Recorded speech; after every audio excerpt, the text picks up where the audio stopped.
In primary school in Outback, Australia, every morning started with singing the national anthem at assembly with much gusto.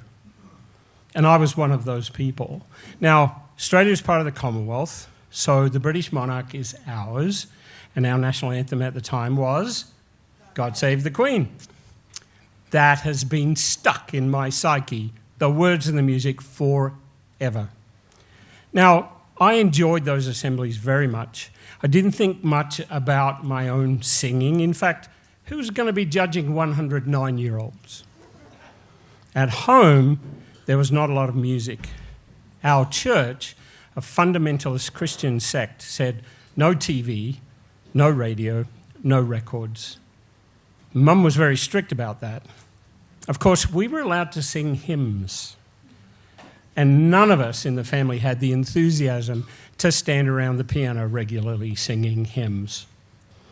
When I got to high school, I got a part in a school play, and it was a small singing part. I never rehearsed at home because I didn't want my mum to tell me to stop. Well, as it turned out, when she found out I had a singing part, she pulled me from the play. And I was extremely devastated that my mum thought that I would be embarrassed by my singing in public.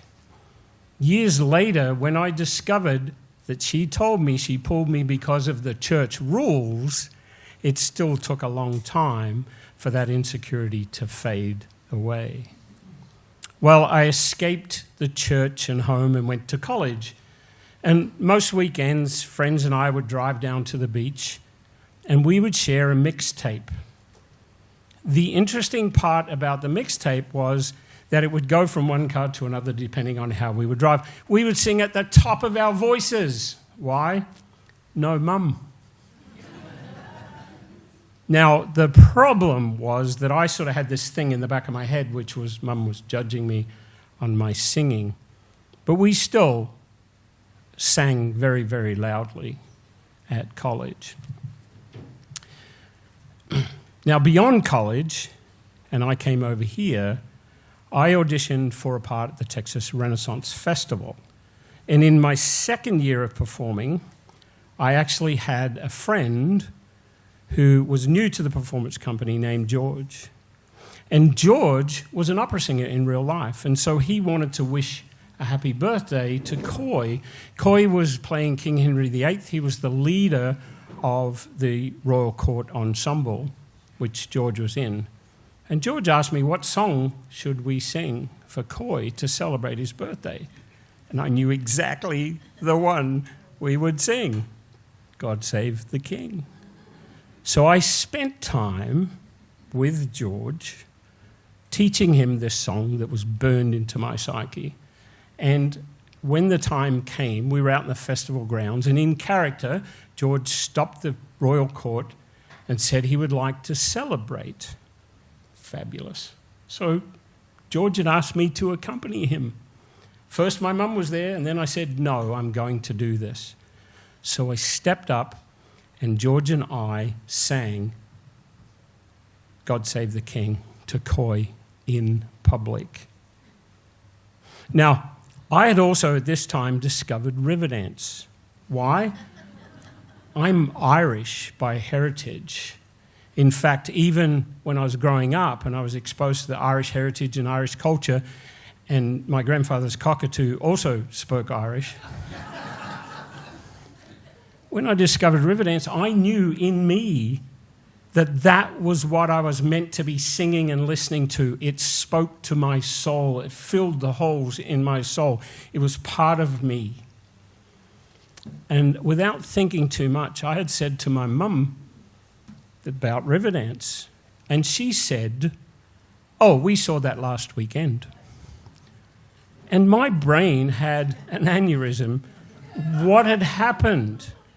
Had the church rules changed? Had my mum loosened up? Did I now have permission to sing? It was very confusing, and I never, ever found out. But the weeks after that, I just listened to Riverdance constantly. And it truly showed me that music was part of me and part of my soul.